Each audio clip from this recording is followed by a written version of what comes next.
माता के मंदिर में नहीं है उनकी कोई मूर्ति। भारत में कई ऐसे मंदिर हैं जिनके पीछे छुपे रहस्यों का पता आज तक नहीं चल पाया है। इन्हीं में से एक मंदिर है मां कामाख्या का।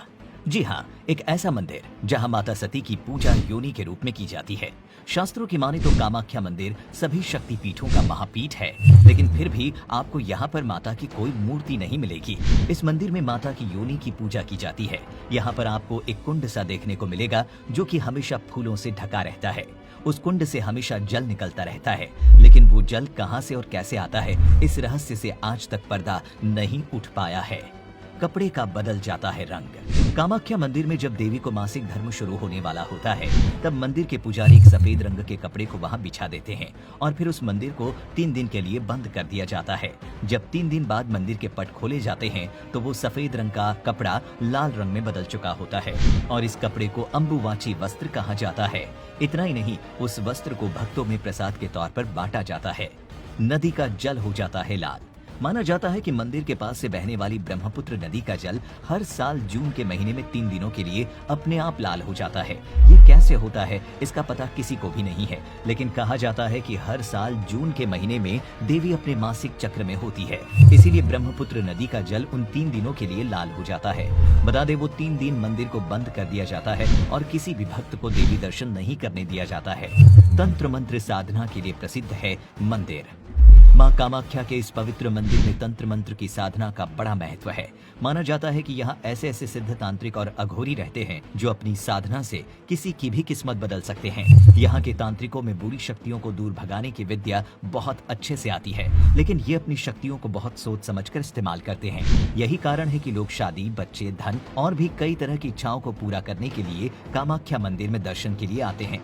आपको यहाँ तंत्र मंत्र से जुड़ी बहुत सी वस्तुएं देखने को मिल जाएंगी। ज्यादातर बाहर के तांत्रिक भी तंत्र मंत्र के वस्तुओं को यहीं से लेकर जाते हैं। मां के मंदिर में दी जाती है बलि। आपको बता दें, ये भारत के उन कुछ मंदिरों में से एक है जहां पर जानवरों की बलि आज भी दी जाती है, लेकिन खास बात यह है कि यहाँ पर किसी मादा जानवर की बलि नहीं दी जाती है। मंदिर के पास एक कुंड है जहाँ पर माँ दुर्गा की 5 दिनों तक पूजा की जाती है। वैसे प्राचीन काल में यहाँ पर इंसान के बच्चों की भी बलि चढ़ाई जाती थी, लेकिन बदलते समय के साथ ये प्रथा भी अब बदल गई है। अब यहाँ पर जानवरों के कान के खाल का कुछ हिस्सा बलि के रूप में चढ़ा दिया जाता है। उसके बाद उन जानवरों को वहीं पर छोड़ दिया जाता है।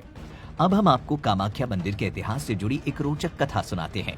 ये कथा शायद ही आपने कभी सुनी होगी।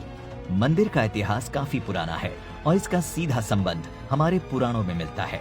पौराणिक कथा की माने तो एक दिन माता सती अपने पिता दक्ष के यहाँ बिन बुलाए ही चली गई। दरअसल दक्ष ने एक महायज्ञ का आयोजन किया था जिसमें उसने सभी देवी देवताओं को बुलाया, लेकिन अपनी पुत्री सती और उसके पति यानी कि भगवान शिव को कोई निमंत्रण नहीं भेजा। आने वाले खतरे से अनजान सती शिव के लाख मना करने के बाद भी अपने पिता दक्ष के यहाँ चली गई। माता सती को इस तरह से वहां देखकर दक्ष ने उसका और शिव जी का बहुत अपमान किया। अपने अपमान का घूंट तो किसी तरह पी गई सती, लेकिन शिव जी से वो इतना प्रेम करती थी कि उनका अपमान होता देख वो सहन नहीं कर पाई और जिस यज्ञ में आहुतियां दी जा रही थी उस हवन कुंड में वो खुद ही बैठ गई।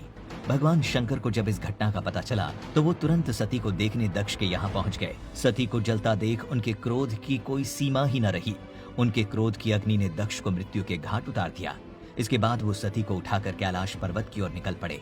समय बीतता गया और भगवान शंकर सती की मृत्यु के दुख में खोते जा रहे थे। वहीं दूसरी ओर राक्षस का अत्याचार चरम पर हो गया था। उन्होंने देवताओं को बहुत परेशान कर रखा था। तब शिव जी को उस दुख से बाहर निकालने के लिए भगवान विष्णु ने अपने सुदर्शन चक्र से माता के उस शरीर के 52 टुकड़े कर दिए और ये टुकड़े पृथ्वी पर जहाँ जहाँ गिरे वहां पर शक्ति पीठ की स्थापना की गई और धरती पर मनुष्य आज भी माता के इन शक्ति पीठों का दर्शन करके लाभ प्राप्त करते हैं। इन्हीं में से एक कामाख्या मंदिर, यहाँ पर माता की योनि गिरी थी। यही कारण है कि यहाँ पर माता को योनि के रूप में पूजा जाता है। दोस्तों, आपको हमारी ये वीडियो कैसी लगी हमें जरूर बताएं। अगर वीडियो से जुड़ा आपका कोई सवाल है तो उसे कमेंट करके पूछना ना भूलें।